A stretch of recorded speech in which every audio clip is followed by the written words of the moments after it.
Mateus 4, 12 a 25. Ouvindo, porém, Jesus que João fora preso, retirou-se para a Galiléia. E deixando Nazaré, foi morar em Cafarnaum, situada à beira-mar, nos confins de Zebulon e Naftali, para que se cumprisse o que fora dito por intermédio do profeta Isaías: terra de Zebulon, terra de Naftali, caminho do mar além do Jordão, Galiléia dos gentios. O povo que jazia em trevas viu grande luz, e aos que viviam na região e sombra da morte, resplandeceu-lhes a luz.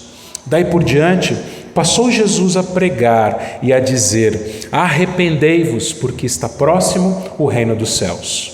Caminhando junto ao mar da Galiléia, viu dois irmãos, Simão, chamado Pedro, e André, que lançavam as redes ao mar, porque eram pescadores. E disse-lhes: vinde após mim, e eu vos farei pescadores de homens. Então, eles deixaram imediatamente as redes e os seguiram. Passando adiante, viu outros dois irmãos, Tiago, filho de Zebedeu, e João, seu irmão, que estavam no barco em companhia de seu pai, consertando as redes, e chamou-os. Então, eles, no mesmo instante, deixando o barco e seu pai, o seguiram. Percorria Jesus toda a Galiléia, ensinando nas sinagogas, pregando o evangelho do reino e curando toda a sorte de doenças e enfermidades entre o povo. E a sua fama correu por toda a Síria. Trouxeram-lhe então todos os doentes, acometidos de várias enfermidades e tormentos, endemoniados, lunáticos e paralíticos, e ele os curou. E da Galiléia, Decápolis, Jerusalém, Judéia e da além do Jordão, numerosas multidões o seguiam. Até aqui, meus irmãos. Um dos melhores filmes de guerra já produzidos foi o Resgate do Soldado Ryan, lançado em 1998. A história do filme se passa em 1944 e logo no início nós vemos ali uma mãe que vai receber 3 telegramas e cada um daqueles telegramas vai informar-lhe a morte de 3 dos seus 4 filhos em combate. O 4º filho, chamado James Ryan, estava desaparecido. Então, um capitão do exército, chamado capitão John Miller, ele é incumbido pelo general a sair em missão para procurar, e caso encontrem, resgatar o soldado James Ryan e restituí-lo à sua mãe. O capitão Miller, então, ele monta uma equipe com mais 7 soldados e o filme inteiro se passa nessa busca pelo soldado Ryan, nessa procura pelo soldado Ryan. E eles encontram, mas não antes de 6 dos 8 integrantes da equipe falecerem em missão, morrerem em missão. Inclusive o próprio capitão Miller, que depois de encontrar o soldado Ryan, ele é mortalmente ferido e pouco antes da sua morte ele disse o seguinte ao soldado Ryan: faça por merecer. Provavelmente você deve já ter assistido esse filme. Mas vejam, meus irmãos, apesar de neste filme nós virmos o resgate de um homem, de um soldado, de um único homem, 6 morreram para que um fosse resgatado com vida. E ele deveria, a partir de então, para o resto da sua vida, fazer por merecer aquele resgate, fazer por merecer o seu salvamento. Quando nós olhamos para a Bíblia, nós vemos algo bastante diferente. Isso porque nós não merecemos a nossa salvação. Nós não fizemos nada por merecer a nossa salvação. E mesmo depois da nossa salvação, Deus ele não chega para a gente, ou Jesus não chega para a gente e fala: olha, eu dei a minha vida por você, então faça por merecer. Porque nada que a gente faça, meus irmãos, vai pagar, ou vai recompensar, ou vai trazer a nós algum mérito mediante aquilo que Deus fez por nós na cruz. É interessante que, num dado momento do filme, um dos soldados da equipe, do capitão Miller, pergunta para ele o seguinte: qual era a lógica de se arriscar a vida de 8 homens para salvar apenas um? Se você pensar nisso, de fato, aquela pergunta fazia sentido. É apenas um. 8 podem morrer, como de fato na história do filme, 6 morreram para salvar apenas um. Mas, meus irmãos, Jesus Cristo, ele não apenas arriscou a sua vida, mas ele entregou a sua vida por pessoas como eu e como cada um de vocês, gente que não merece, gente que não faz nem fez nada por merecer. E ele fez isso, meus irmãos, para nos reconciliar com Deus. Em 2 Coríntios, capítulo 5, versículo 19, diz que Deus estava em Cristo reconciliando o mundo, reconciliando consigo o mundo, não imputando aos homens as suas transgressões. Em Colossenses 1, 21 e 22, ele diz assim: outrora vós erais estranhos e inimigos, e no entendimento pelas vossas obras malignas. Agora, porém, vos reconciliou no corpo da sua carne, mediante a sua morte, para apresentar-vos perante ele santos, inculpáveis e irrepreensíveis. Então percebam o seguinte: nós não estávamos do mesmo lado de Deus. O soldado Ryan fazia parte do mesmo exército daqueles 8 homens. Eles lutavam do mesmo lado. Agora, a nossa história é bastante diferente da história do filme. Por quê? Porque o próprio Deus, o próprio dono do mundo, o general do exército, ele vem na pessoa do seu filho e ele se entrega não pelos seus soldados, não pelo seu exército, mas pelos inimigos. Olha que coisa incrível, olha que coisa extraordinária. Deus, ele não apenas se entregou por homens, mas ele se entregou por gente inimiga. É o que Paulo vai falar lá em Romanos capítulo 5. Nós éramos inimigos de Deus, nós lutávamos do outro lado, nós fazíamos aquilo que desagrada a Deus, nós somos pecadores. Mas pela graça, sem mérito algum da nossa parte, ele veio a este mundo para nos salvar na pessoa do seu Filho Jesus Cristo. E nós começamos, meus irmãos, no domingo passado, fazer uma viagem no Evangelho de Mateus, vendo a respeito do discipulado de Jesus. O Mestre que veio a este mundo, aquele que se tornou um de nós, aquele que se identificou conosco. Nós vimos no domingo passado no batismo e também na tentação. É aquele também que agora ele não apenas se identifica, mas ele faz discípulos. Ele vai formar ali um grupo de seguidores, de homens que caminhariam nos seus passos, que andariam nas suas pegadas. Jesus Cristo, meus irmãos, em pouco menos de 3 anos, ele reúne um grupo de homens que eram homens imperfeitos, improváveis, homens comuns. Mas ali ele ensina aqueles homens a serem como ele é. E a mesma coisa ele faz conosco hoje. Ele pega homens e mulheres como nós, pessoas comuns, pessoas que são como qualquer outra do mundo. Mas ele nos transformou, ele nos resgatou, ele nos salvou e agora ele nos treina, ele nos discipula, ele nos faz seguidores que andem nos seus passos. E, meus irmãos, o texto de hoje vai nos mostrar acerca dos primeiros passos dos discípulos. Tudo tem o seu primeiro passo. Você se lembra, você que é pai, você que é mãe, você se lembra de quando seu filho, de quando a sua filha começou a andar, o dia? Alguns anotam, né? Alguns têm marcado dia, mês e ano de quando seu filho deu os primeiros passos, sua filha deu os primeiros passos. E de fato, antes de começar a andar, precisa ficar em pé. E depois que se fica em pé, precisa dar o primeiro passo. E um após o outro. E aqui nesse texto nós vamos ver os primeiros passos que os discípulos deveriam tomar e que nós também devemos tomar. No versículo 12, meus irmãos, nós já lemos aqui, diz que Jesus, quando ele ouviu que João Batista que foi preso, ele voltou para Galileia.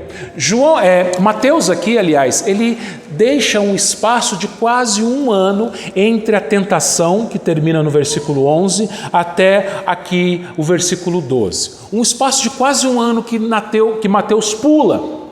Se você quiser saber o que aconteceu nesse período, você vai ter que ler lá o Evangelho de João, o final do capítulo 1, capítulo 2, capítulo 3, capítulo 4. Então, todo esse espaço entre o versículo 11 e o versículo 12 está em João, capítulo 1 até o capítulo 4. E aí Jesus fica sabendo que João Batista havia sido preso. E Jesus, então, que estava no sul, estava na Judéia, lembrem-se, ele volta para a terra onde ele morava, volta para a Galileia, volta para a região onde ele morava. Mas ele se muda. Apesar de ele voltar para a Galileia, ele se muda de cidade. Ele deixa Nazaré, que era a cidade onde ele inicialmente morava, a cidade onde ele foi criado, e ele vai para Cafarnaum, uma cidade litorânea, uma cidade à beira do mar da Galileia. Se você olhar bem para esses versículos, e também lá no capítulo 2, no versículo 22, nós vamos ver, meus irmãos, que Jesus Cristo ele sempre estava viajando, ele sempre estava se movimentando, ele sempre estava se movendo. Jesus ele deixou a sua glória, deixou o seu trono, deixou o seu lar celestial e ele veio a nós. E é interessante que mesmo aqui na terra, ele não ficou parado num só lugar. Ele nasceu em Belém, depois ele passou a maior parte da sua vida em Nazaré, foi criado ali, iniciou-se ali os seus primeiros dias. Depois ele vai para a Judéia, para a beira do Jordão, é batizado, depois ele é levado ao deserto pelo Espírito Santo, ele é tentado, depois ele volta para a Galileia, só que agora ele vai para uma outra cidade, Cafarnaum, e ali ele faz a maior parte do seu ministério. Irmãos, o Senhor Jesus ele vem até nós onde nós estamos. Ele não se prende a apenas um lugar, ele não age apenas em um lugar. Ele age em todos os lugares, seja no meio urbano, seja no meio rural, seja em grandes cidades, sejam em cidades pequenas. Jesus Cristo ele veio para salvar salvar o homem de todos os lugares.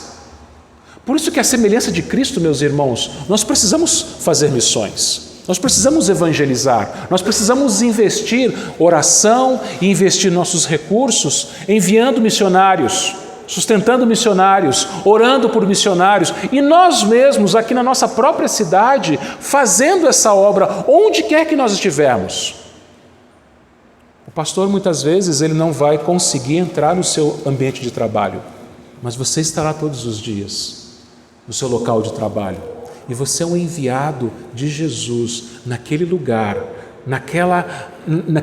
naquele ambiente onde você está diariamente, para que você seja uma testemunha dele, para que você fale da graça, do amor dele. E Jesus ele vai a uma região, meus irmãos, que vivia em trevas, Cafarnaum, situada, versículo 13, à beira-mar, nos confins de Zebulon e Naftali. E aqui Mateus ele vai relembrar uma profecia de Isaías, lá em Isaías capítulo 9, quando ele vai dizer o seguinte, no versículo 15 aqui: terra de Zebulon, terra de Naftali, caminho do mar além do Jordão, Galileia dos gentios, o povo que jazia em trevas, viu grande luz, e aos que viviam na região e sombra de morte, resplandeceu-lhes a luz. Você deve se lembrar que no final do ano passado, eu preguei uma série de sermões falando a respeito das profecias natalinas. E um dos textos que eu preguei foi justamente Isaías 9.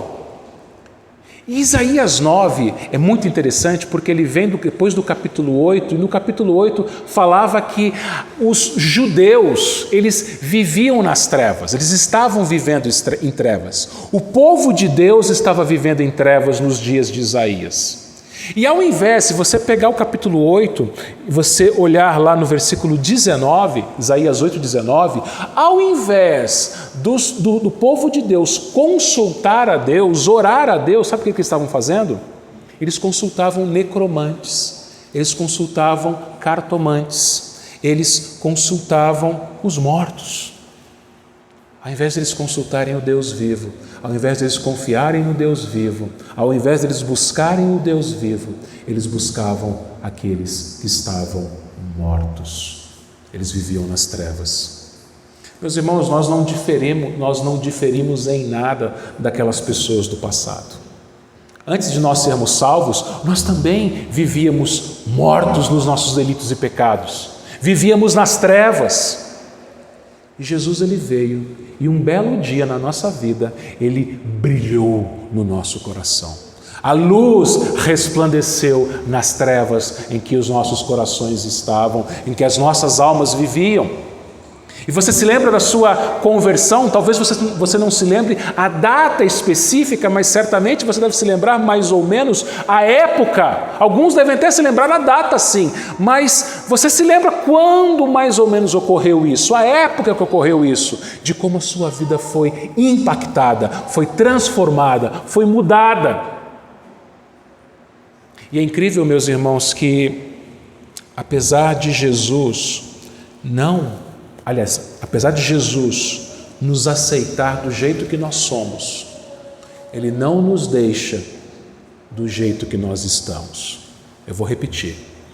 Apesar de Jesus aceitar-nos do jeito que nós somos, Ele não nos deixa do jeito que nós estamos. Nós cantamos agora há pouco, eu venho como estou. E ele diz isso mesmo, venha como está, do jeito que você é, do jeito que você está. Deus, ele não nos diz para que a gente seja diferente para chegar a Ele, a gente chega a Ele do jeito que a gente é, mas Ele nos transforma, Ele nos muda, Ele não nos deixa do mesmo jeito. Você chega a Ele sujo, você chega a Ele com seus pecados, você chega a Ele com a sua culpa, você chega a Ele com o seu passado, mas Ele promove uma mudança. Ele pega você do jeito que você estava, ou do jeito que você é, ou era, e Ele te transforma numa nova pessoa. Por isso que no versículo 17 diz assim: daí por diante passou Jesus a pregar e a dizer: arrependei-vos, porque está próximo o reino dos céus. Jesus, ele foi até a terra onde havia trevas, ele foi até as pessoas que viviam nas trevas, ele foi buscar pessoas do jeito que elas estavam. Mas ele não deixou essas pessoas continuarem vivendo do mesmo jeito. Ele disse a elas: arrependam-se, arrependei-vos. E o que é o arrependimento? Se você é motorista e dirige aqui em Adamantina, você já deve ter notado que, por algumas vezes, alguns motoristas, devido à largura das nossas ruas, são ruas largas, né? Alguns motoristas, eles manobram o carro em 180 graus na mesma rua. Eu mesmo já fiz isso. Hoje mesmo, de manhã, eu fiz isso. Então, você está estacionado do lado de cá, se você quiser ir para lá, você faz aquela guinada de 180 graus. Você vira, tendo espaço, né? Não tendo outro carro estacionado do outro lado, você faz isso. Numa cidade grande, seria impossível fazer isso. Numa cidade histórica, como a Mogi das Cruzes, que eu nasci, uma cidade com quase 500 anos, as ruas são estreitas lá. Então é impossível fazer isso. Adamantina dá. São ruas bem largas, um pouco movimento, a maioria delas. Então você consegue fazer esse movimento com o seu carro. Você vira o volante, faz uma guinada de 180 graus e vai para o sentido oposto. Arrependimento é isso. Arrependimento é você estava indo em um sentido e aí você dá uma guinada de 180 graus e vai no sentido oposto, no sentido contrário. Você e eu estávamos indo no sentido da morte, no sentido da condenação, fazendo a nossa vontade, a vontade do mundo, a vontade do diabo. E aí, a partir do momento que Jesus ele entrou no nosso coração, nós nos arrependemos. Nós deixamos aquilo que nos levava para a morte. Nós deixamos de caminhar para o caminho das trevas e da morte. E a gente vai ao caminho oposto, a gente vai para a luz. E Jesus, meus irmãos, ele começa o seu ministério, ele começa a sua pregação, não com palavras suaves ou adocicadas, mas com palavras duras. Como nós vimos no domingo passado, João Batista ele tinha um sermão muito duro. E o sermão que João Batista, a mensagem que João Batista pregava era justamente essa: arrependimento. A mesma mensagem que os profetas do Antigo Testamento pregavam. Eles chamavam o povo ao arrependimento. E Jesus ele começa o seu ministério, meus irmãos, pregando a mesma coisa: arrependimento. Muito diferente do que vários pregadores de hoje em dia têm anunciado e têm pregado e têm falado em muitos lugares, em muitas igrejas. A mensagem hoje em dia em muitos lugares tornou-se uma mensagem adocicada, uma mensagem suave, uma mensagem para agradar aqueles que sentem coceira nos ouvidos. Isso porque o arrependimento, ele fere o nosso orgulho. Ninguém gosta de ouvir que é pecador. Ninguém gosta de ouvir que precisa mudar. Nós somos naturalmente acomodados, meus irmãos. O ser humano é naturalmente acomodado. Ele quer ficar onde ele está, vivendo do mesmo jeito que ele vive. Ele não quer mudança. Ele não quer alterar o seu jeito de ser, o seu jeito de pensar. Está bom do jeito que está. Nós somos como aquela história do sapo da panela. A gente vai se acomodando, a gente vai ficando. Está bom do jeito que está. E aí vem um homem, um carpinteiro, a uma terra em que pessoas viviam nas trevas e fala: arrependam-se, mudem. Mudem a direção, mudem de vida, mudem o seu coração. E o arrependimento, meus irmãos, não é algo apenas moral. Não é apenas você deixar de fazer algumas coisas e passar a fazer outras. Não é algo apenas externo. Não é uma mudança de vida apenas da boca para fora. Arrependimento vem do coração. Sim, o arrependimento ele vai ter efeitos externos. Uma pessoa que se arrepende, ela muda a maneira como ela fala, as palavras que ela fala, a forma como ela se comporta, as suas emoções são transformadas por Deus, as suas atitudes são transformadas por Deus, suas amizades mudam, tudo muda na pessoa, mas tem uma origem, e essa origem é aqui dentro. Começa aqui dentro. É uma mudança de coração, uma mudança de mente. A palavra na língua grega para arrependimento, meus irmãos, talvez alguém já tenha ouvido, é a palavra metanoia. Metanoia. O que é metanoia? Metanoia é mudança de mente. É você mudar a sua cabeça. Começa aqui dentro. Se não mudar dentro, não vai mudar fora. Se não mudar dentro, mesmo que tenham atitudes diferentes por fora, é algo passageiro, é algo apenas externo, é algo de aparências apenas. E meus irmãos, não há como enganar Deus. Podemos enganar as outras pessoas, podemos até mesmo nos enganar, mas o arrependimento verdadeiro, Deus sabe quem de fato se arrependeu. Por isso que nós lemos lá em 1 João capítulo 1, versículo 9, se confessarmos os nossos pecados, arrependimento implica em confissão, em reconhecimento de pecado. E para quem que você confessa pecado? Para Deus. É você e Deus. Nós fizemos isso agora há pouco no culto. E, meus irmãos, nós temos uma consciência dentro de nós, e ela nos acusa. Nós sabemos aquilo que nós fazemos, que nós falamos, que ofende a Deus, que é errado, que mancha a santidade de Deus. E Jesus, ele faz um chamado urgente ao arrependimento. E por quê? Olha lá, porque está próximo o reino dos céus. Sabe por quê? Porque o reino de Deus está próximo. Jesus está voltando. Nós temos pouco tempo. Pouco tempo. E Jesus está voltando, sim. Está cada vez mais breve a sua segunda vinda, sim. E pode ser que ele volte para você antes dele voltar para o mundo inteiro. Ou seja, pode ser que você seja chamado por Deus à sua presença antes que Jesus volte a esse mundo. Você sabe quando vai ser seu último dia? Você sabe quando você vai morrer? Todos nós aqui, creio eu, queremos ter uma vida longa, viver 80, 90, quem sabe 100 anos. Com a tecnologia, com a ciência avançada, com a medicina cada vez mais avançada, é cada vez mais comum as pessoas viverem mais tempo. Mas você tem certeza quantos anos você vai viver? Você tem certeza que ainda tem muito tempo de vida? Não, ninguém tem certeza. Qualquer um de nós pode ser chamado a qualquer momento. E é interessante que esse chamado, meus irmãos, não tem uma senha sequencial. Quando você vai no lugar que você precisa tirar uma senha, a senha tem uma sequência, certo? Então você imagina o seguinte: bom, os mais velhos vão primeiro. Nem sempre. Às vezes Deus chama pessoas jovens.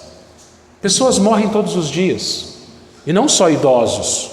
E não só pessoas morrendo de morte natural. Mas acidentes acontecem, doenças graves acontecem, pessoas morrem com muitos anos ou com poucos anos. Está próximo o reino dos céus. Você está preparado para se encontrar com Deus? De fato você se arrependeu dos seus pecados? E veja, arrependimento, nós falamos isso no domingo passado, não é simplesmente você ser batizado e tornar-se um membro de igreja. Os fariseus, eles foram até João Batista querendo ser batizados. E João lhe disse porque eles deveriam se arrepender. Então não é apenas você ser batizado, professar a fé e tornar-se um membro de igreja, mas é algo que vem lá de dentro do seu coração. Porque a qualquer momento ele volta. A qualquer momento, sem você menos esperar, sem eu menos esperar, ele volta. Ou ele voltará para nós, para essa geração, nos céus, ou ele vai nos chamar a qualquer momento. Então o primeiro passo, meus irmãos, que o discípulo deve tomar é justamente este, o arrependimento. Mas o texto continua. Jesus, ele não chama, queridos irmãos, não chamava apenas as multidões. Ele não falava apenas ao grande grupo, chamando-os ao arrependimento, mas ele falava também a pessoas específicas. Versículo 18 diz que, caminhando junto ao mar da Galileia, viu 2 irmãos, Simão, chamado Pedro, e André, que lançavam as redes ao mar, porque eram pescadores. Jesus ele havia se mudado para Cafarnaum, uma cidade litorânea, à beira do mar da Galileia, uma cidade em que o comércio de piscicultura, de pesca, era muito forte. E Jesus ele já conhecia esses homens, não era a primeira vez que ele os via. Lá em João capítulo 1, nós vamos ver que num dado momento, João Batista ele estava acompanhado de 2 discípulos dele, discípulos de João Batista, e quando Jesus passou por eles, João disse: eis o Cordeiro de Deus que tira o pecado do mundo. E o texto nos diz lá que um daqueles discípulos era André. E o outro, segundo os estudiosos, comentaristas, provavelmente fosse o apóstolo João. André e João. E João, o próprio João, o apóstolo João, ele vai dizer que André, ele se encontrou com seu irmão Simão e disse: nós achamos o Messias. E ele levou Simão até Jesus. E Jesus disse o seguinte: Simão será chamado de Pedro. Vejam, André foi um discípulo praticamente anônimo, praticamente obscuro, mas ele teve o privilégio de levar o seu irmão a Cristo. Então Jesus já conhecia esses homens, Jesus já tinha estado na casa deles, curando a sogra de Pedro. Não era uma novidade a presença de Jesus ali no mar.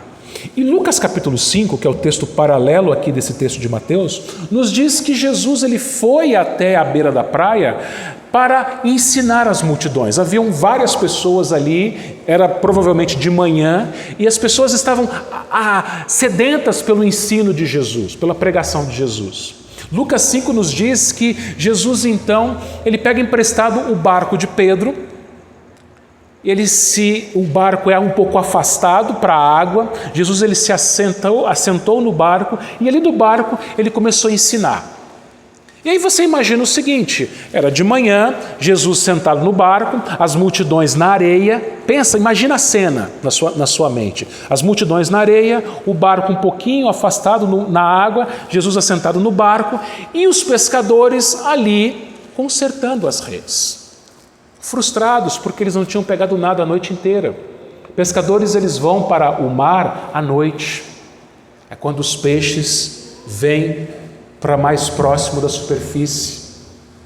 Estava lá Pedro, estava lá o seu irmão André, estavam também os outros 2 irmãos, Tiago e João, decepcionados, porque não haviam pegado nenhum peixe. E Lucas vai nos dizer, meus irmãos, que depois que Jesus terminou o seu ensino, ele se voltou para Simão e disse: leve o barco até a parte mais funda do mar. O mar, no caso ali, o mar da Galileia. Se a sua Bíblia tiver um mapa, ou se você quiser olhar na internet depois, o mar da Galileia, ele é um lago. É um lago de água doce. Então é chamado de mar porque ele é muito grande, mas na verdade ali é água doce. E tem muito peixe ali, até hoje. Então Jesus ele diz o seguinte para Simão: leva o barco até a parte mais funda. Simão então fala o seguinte: olha, mestre, nós passamos a noite toda, não pegamos nenhum peixe. Talvez Simão tivesse pensado: olha, eu respeito Jesus, mas o que um carpinteiro entende de pesca? O que um carpinteiro entende de pesca? Ele está falando para eu levar. Bom, mas Simão, ele era sincero. E ele disse lá em Lucas 5: sob a tua palavra lançarei as redes. Você conhece a história, né? Ele lançou as redes, e na hora que ele puxou as redes, tinha tanto peixe que ele teve que fazer sinal para o outro barco, o barco de Tiago e de João, vir junto para que ajudassem, para que arrastassem aquelas redes lotadas de peixes. Você se lembra as palavras de Pedro a Jesus, lá em Lucas 5? Ele disse: retira-te de mim, porque sou pecador. Pedro, meus irmãos, naquele momento ele reconheceu quem de fato era Jesus. Até então era um mestre, era um professor, era alguém que trazia palavras profundas. Mas ali ele viu então a santidade de Cristo, viu que Cristo de fato era o Filho de Deus. E, meus irmãos, a luz, ela revela a sujeira. Você, quando vai fazer uma faxina na sua casa, você não faz à noite. E se você fizer à noite, você vai acender as luzes. Mas o ideal para fazer uma faxina é durante o dia. Você abre as janelas. Por quê? Porque você quer enxergar a sujeira. A luz, ela revela a sujeira. A luz, ela mostra a sujeira. Cristo, perante Simão, mostrou a Simão que ele era um pecador. E aí Jesus ele disse duas palavras a Pedro, lá em Lucas capítulo 5. Não temas, não tenha medo. Irmãos, quando nós conhecemos a Jesus, e nós vemos a santidade de Jesus, nós vemos também os nossos pecados. A luz, ela revela. Quando a luz de Cristo bate em nós, reflete em nós, nós vemos os nossos pecados. Quando você pensa naquilo que Ele fez por você na cruz, você se envergonha. Eu me envergonho. Eu olho para mim e vejo quão mal eu sou. Eu olho para mim e vejo quão desgraçado eu sou sem Cristo. Uma palavra pesada, não é desgraçado? Mas é. Quem não tem a graça é um desgraçado. Mas em Cristo nós somos agraciados. Sem Ele seríamos desgraçados. Sem Ele estaríamos perdidos. E tudo é para Ele. Como nós cantamos agora há pouco, maravilhosa graça. Não temas, não tenha medo. Mateus, ele vai dizer a mesma coisa que Lucas também diz no versículo 19: vinde após mim e eu vos farei pescadores de homens. 20, então eles eles deixaram imediatamente as redes e o seguiram. Depois, os filhos de Zebedeu, Tiago e João, versículo 21, diz que Jesus também os chamou. Eles no mesmo instante deixaram o barco e seu pai e o seguiram. O segundo passo que um discípulo deve tomar, meus irmãos, é a renúncia. Esses 4 pescadores, eles deixaram tudo. Deixaram seus barcos, deixaram suas redes, deixaram aquele monte de peixe que eles tinham pescado, deixaram seu pai, deixaram sua empresa de pesca, deixaram seu salário. E uma coisa que chama a nossa atenção, que Jesus não prometeu nada de espetacular.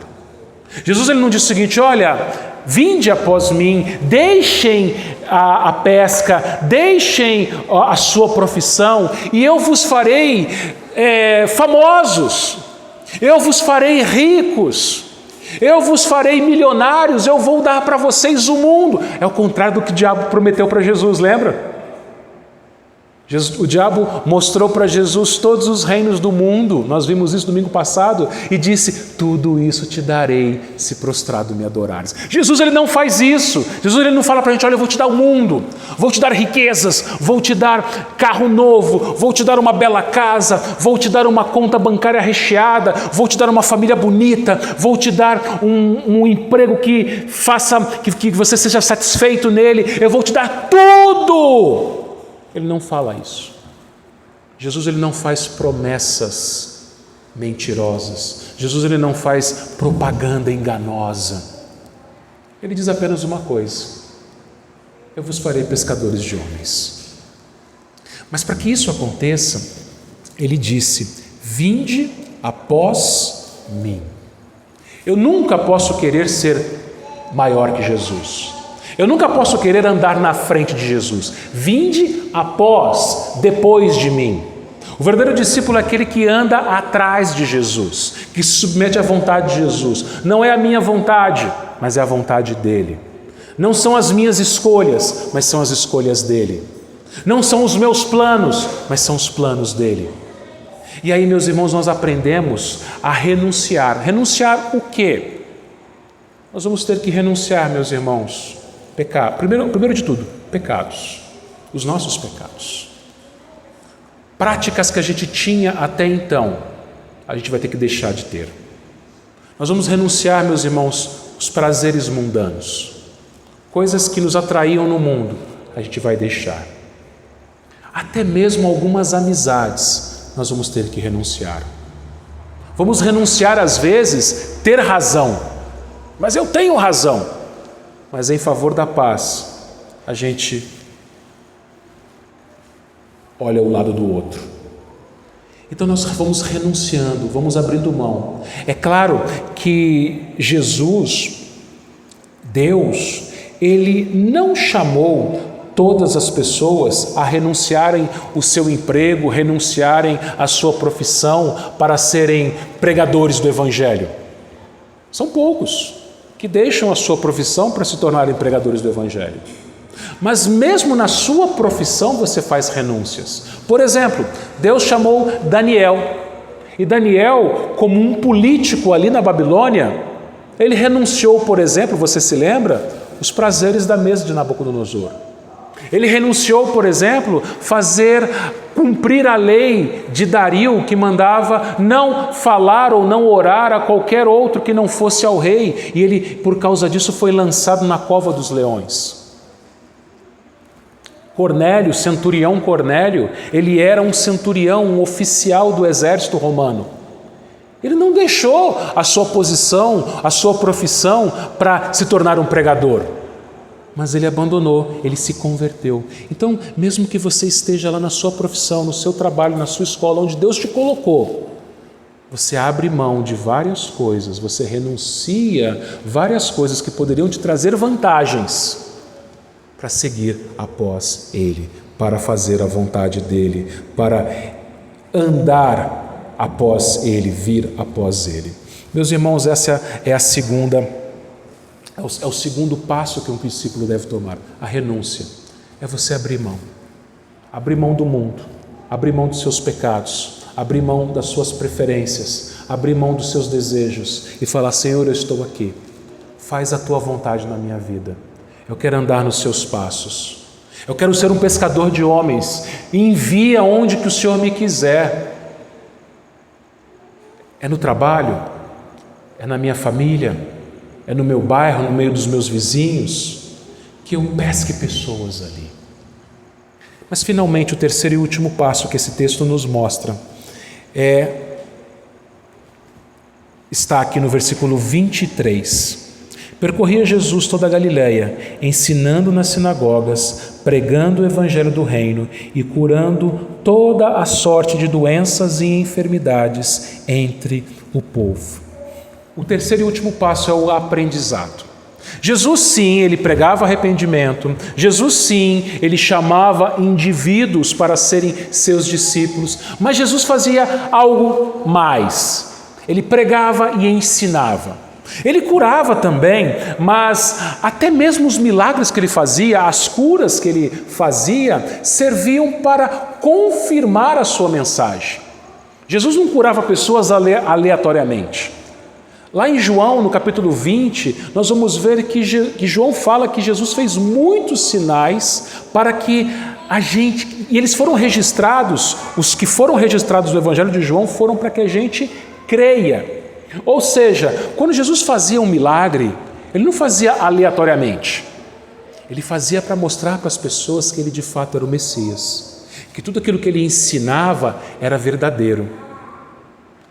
Então, quando Jesus ensinava, diz o versículo 24, a sua fama corria, e não somente ali na Galileia, mas em vários outros lugares. Viam pessoas de tudo quanto é canto. Viam pessoas do exterior, da Síria, por exemplo, viam pessoas de Decápolis, viam pessoas do sul, de Jerusalém, da Judéia, viam pessoas de todos os lados. Para quê? Para ouvirem o ensino de Jesus, a palavra de Jesus. E todo mundo parava, atento, para ouvir Jesus falar, para ouvir Jesus ensinar e pregar. Você deve se lembrar de uma certa ocasião em que Jesus foi visitar uma família e haviam ali 3 irmãos. Na verdade, o texto lá de Lucas 10 vai nos falar de 2 irmãs desses 3. Lembra o nome delas? Marta e Maria. E o texto bíblico nos diz que Jesus chegou e Marta corria de um lado para o outro, porque Marta, como uma boa anfitriã que era, ela queria servir Jesus. Porém, sua irmã Maria parou tudo o que estava fazendo. E a Bíblia diz que ela sentou-se aos pés de Jesus e ela o escutava. Ela não perdeu aquela oportunidade. Ela parou tudo o que ela estava fazendo. E para Maria aquilo era mais forte ainda, porque quando eu preguei esse texto ano passado, talvez você se lembre, as mulheres naquela época, elas não eram ensinadas. Os rabinos, os professores, eles não perdiam tempo ensinando mulheres. Sabe quem ia na sinagoga participar do estudo bíblico? Só os homens. Mulher não podia ir. E aí quando Maria viu o mestre ali na casa dela, ela não perdeu a oportunidade, ela parou tudo. Ela sentou-se aos pés de Jesus. Eu te pergunto, qual é a prioridade na sua vida? Qual é a prioridade na sua vida? Às vezes, meus irmãos, nós gastamos tanto tempo fazendo tantas coisas lícitas, relacionadas ao nosso trabalho, relacionados à nossa casa, à nossa família, aos nossos estudos, relacionados a momentos de descanso, de lazer, de hobbies, coisas lícitas, coisas que não são pecaminosas. O problema, meus irmãos, é quando a gente faz esse monte de coisa e nós nos esquecemos da palavra de Deus. Nós deixamos a palavra de Deus apenas para o domingo à noite. E sim, o domingo à noite é um momento único. O domingo à noite é um momento incomparável. O domingo à noite é aquele momento em que a gente adora a Deus e ouve a sua voz através da exposição da palavra dele. Mas não é só isso. O ensino não vem apenas em 40 ou 40 e poucos minutos por semana. Mas diariamente nós precisamos, meus irmãos, ter o nosso momento devocional na nossa casa. Nós precisamos nos reunir nossas famílias para ali, por alguns minutos, cultuarmos a Deus nas nossas casas. Buscar, ter sede de aprender a palavra de Deus, ter sede de ouvir a voz de Deus, ter sede, ter fome da palavra de Deus. Porque ser um discípulo verdadeiro, meus irmãos, é ouvir a voz de Deus e não somente escutar e guardar, ou escutar e entrar num ouvido e sair pelo outro, mas aquilo mudar as nossas vidas, moldar as nossas vidas. Porque é isso que Deus faz com a gente através da sua palavra. Lembra que eu disse? Ele nos aceita do jeito que nós somos, mas não nos deixa do jeito que nós estamos. Lucas capítulo 24 vai nos dizer que no caminho de Emaús, 2 discípulos iam andando. Jesus se aproximou deles e começou a puxar assunto com eles. Eles não reconheceram que era Jesus. E Jesus então começou a expor as Escrituras. Jesus, naquele caminho ali que durou algumas horas, ele falou o que a Bíblia no Antigo Testamento, que era a Bíblia que eles tinham, o que a Bíblia falava a respeito de Cristo. E aí quando eles chegam em casa e eles finalmente reconhecem Cristo, e Cristo desaparece da presença deles, um deles diz para o outro o seguinte: não nos ardia o coração enquanto ele expunha as Escrituras? Não arde no seu coração, meu irmão, minha irmã, quando você ouve a palavra de Deus, quando você lê a palavra de Deus? Não arde no seu coração quando você vê Deus falando com você, lá na sua casa, no seu quarto, quando você lê a sua Bíblia, ou sentado na igreja ouvindo uma pregação ou uma aula? Uma vez que nós nos arrependemos, uma vez que nós renunciamos a nós mesmos, nós agora nos colocamos diante de Deus e fala Deus, eu quero te ouvir, eu quero escutar a sua voz. E não somente escutar, mas praticar aquilo que o Senhor falar comigo. Obedecer os seus mandamentos. Colocar em prática tudo o que eu escutei. Então, meus irmãos, que sejamos assim. Que a nossa igreja seja assim. Que possamos, meus irmãos, de fato, em primeiro lugar, arrepender os nossos pecados. Arrependa-se. Arrependa-se de tudo aquilo que desagrada a Deus. Renuncie aquilo que te afasta de Deus. Às vezes, meus irmãos, nós temos coisas nas nossas vidas que nos afastam de Deus. Abra mão disso. Talvez você fale, mas o que, pastor? Fale com Deus. Pergunte, Senhor, sonda-me, conhece o meu coração, vê se há em mim algum caminho mau e guia-me pelo caminho eterno. Sonda o meu coração, Senhor, porque às vezes a gente não enxerga. Às vezes a gente pensa que a nossa vida está tudo bem, mas não está. Então a gente sempre tem que orar nesse sentido: Senhor, sonda-me, mostra para mim se tem alguma coisa errada, alguma coisa, algum caminho mau, para que eu abra a mão, para que eu renuncie. e eu quero ouvir a tua voz, eu quero aprender a tua palavra. Que Ele nos abençoe, irmãos. Amém.